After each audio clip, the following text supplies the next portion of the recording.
निगम परिषद और नगर पालिका चुनावों के लिए संयोजक नियुक्त किए गए हैं। हरियाणा सरकार में मंत्री, सांसद और विधायकों की खासकर ड्यूटी लगाई गई है। इलेक्शन मैनेजमेंट कमेटी का भी गठन किया गया है। अलग अलग नेताओं को अलग अलग विभाग की जिम्मेदारी सौंपी गई है।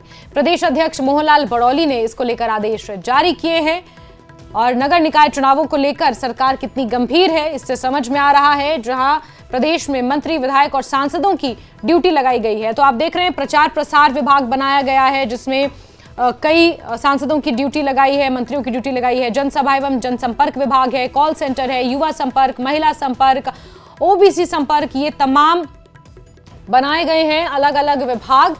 और निकाय चुनावों के लिए चुनाव प्रबंधन समिति का गठन बीजेपी ने किया है।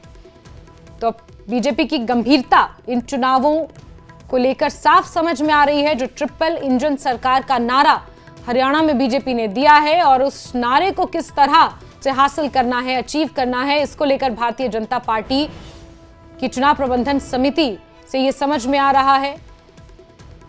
विभागों के अध्यक्ष बनाए गए हैं और विभागों का जो बंटवारा है कुछ इस तरह किया है। कॉल सेंटर है, युवा संपर्क, महिला संपर्क।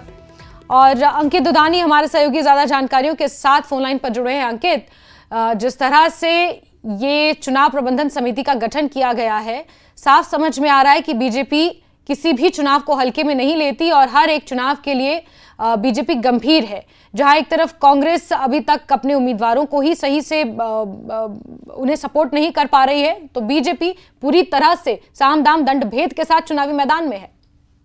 बिल्कुल, चुनाव प्रबंधन समिति की घोषणा कर दी गई है नगर निकाय चुनाव के लिए, और उसमें जहां अध्यक्ष खुद मोहनलाल बड़ौली हैं, तो वहीं विभाग बांट दिए गए हैं। वो चाहे प्रचार प्रसार विभाग हो, मीडिया विभाग हो, सोशल मीडिया हो, हिसाब किताब हो, जनसभा एवं जनसंपर्क हो, कॉल सेंटर हो, युवा संपर्क हो, महिला संपर्क हो, ओबीसी संपर्क हो, तो इस तरह से विभाग सारे बांट दिए गए हैं और विभाग बांट करके और फिर जिम्मेवारियां कार्यकर्ताओं की लगाई गई है। तो कहीं ना कहीं ये अपने आप में महत्वपूर्ण हो जाता है। जब चुनाव कोई लड़ा जाता है तो उसकी पूरी रणनीति बनाई जाती है और उसी रणनीति के तहत इस तरह से चुनाव प्रबंधन समिति बनाई गई है और वो एक एक विभाग की जिसको जिम्मेदारी मिली है वो उसी विभाग में काम करता हुआ नजर आएगा। वहीं जहां जहां नगर निगम, नगर पालिका और नगर परिषद के चुनाव है, वहां संयोजक भी बनाए गए हैं और संयोजक की जिम्मेवारी जो है वो वरिष्ठ नेताओं को दी गई है। उसमें मंत्री शामिल है, उसमें सांसद शामिल है, उसमें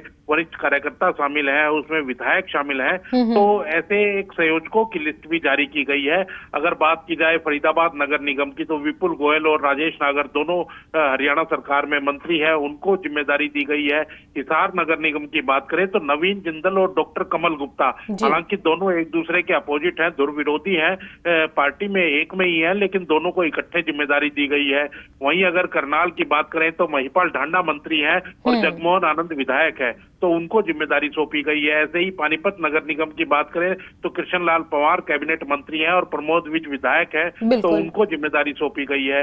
रोहतक नगर निगम की बात करें तो डॉक्टर अरविंद शर्मा कैबिनेट मंत्री हैं और मनीष ग्रोवर पूर्व मंत्री हैं, उन्हें जिम्मेदारी सौंपी गई है। सोनीपत में डॉक्टर कृष्ण मिड्डा जो विधानसभा के डिप्टी स्पीकर हैं और निखिल मदान जो कि विधायक है, उन्हें जिम्मेदारी सौंपी गई है। यमुनानगर की बात करें तो कंवरपाल गुज्जर जो कि पूर्व मंत्री हैं हरियाणा सरकार के, और घनश्याम दास अरोड़ा जो कि विधायक है यमुनानगर के, उन्हें जिम्मेदारी दी गई है। ऐसे ही अंबाला की अगर बात करें तो यहाँ भी अनिल विज जो कि कैबिनेट मंत्री हैं हरियाणा सरकार के और असीम गोयल जो पूर्व में मंत्री रहे हैं हरियाणा सरकार में, तो दोनों को जिम्मेदारी दी गई है। हालांकि दोनों की कोई ज्यादा अच्छी ट्यूनिंग नहीं है, लेकिन फिर भी दोनों को इकट्ठे लगाया गया है। गुरुग्राम में ऐसे ही राव नरबीर सिंह को जिम्मेदारी सौंपी गई है और उनके साथ मुकेश शर्मा जो विधायक है उनको लगाया गया है। तो ऐसे ही, और मानेसर नगर निगम की बात करें तो कुमारी आरती राव जो कि कैबिनेट मंत्री हैं और उनके साथ सत्यप्रकाश जरावता जो कि पूर्व में विधायक थे, तो उनकी जिम्मेदारी लगाई गई है। तो ऐसे ही सारे जो नगर परिषद है, नगर पालिका है, उनमें भी अलग अलग जगह अलग अलग जिम्मेदारियां सौंपी गई है। और बिल्कुल अंकित, और जिस तरह से जिम्मेदारियां सौंपी गई हैं उससे ये कहीं ना कहीं स्पष्ट होता है कि बीजेपी इन चुनावों को लेकर पूरी तरह से तैयार है, एक्शन मोड में है और गंभीर है और जनता तक पहुंचने के लिए जो भी जरूरी है बीजेपी वो तमाम कदम उठा रही है। अंकित, आप नजर बना के रखें किस तरह की गतिविधियां, क्योंकि 2 मार्च को मतदान और 12 मार्च को उसके नतीजे आने हैं और शहर में किसकी सरकार बनती है इस पर से फिर पर्दा उठ जाएगा। बहुत शुक्रिया अंकित हमारे साथ जुड़ने के लिए।